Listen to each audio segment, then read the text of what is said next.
রে বাচ্চারা তোর কি অবস্থা? এতক্ষণ ভালো আসছিলাম, অহন ভালো না। কেন, জ্বর উঠছে নাকি?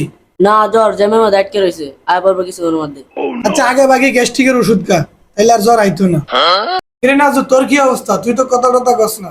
আর এতক্ষণ আমি ভালো ছিলাম, নামনার দিকে ভালো হয়েছি। আচ্ছা, তোরা সমাজ বই বাইর কর। ইনু তুই কহ, তামা কাকে বলে?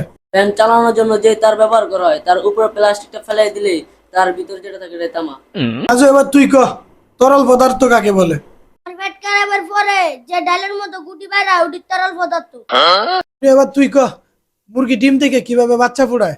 তার মুরগি এখন কই পামু, তবে বুদ্ধি একটা আছে। আমি ডিম একটা আনি, আপনি পাশের তলে রাখি, চাপ দিতে থাকেন, উত্তর এমনি পেয়ে যাবেন। ও নাইস, গুড আইডিয়া। আচ্ছা নাজু, এবার তুই কহ, বায়ুমণ্ডল কি? স্যার বায়ুমণ্ডলকে কইতে পারুম না, তবে বায়ুখণ্ডলকে এটা দেখাইতে পারুম। আচ্ছা দেখা তো। স্যার এই যে নেন,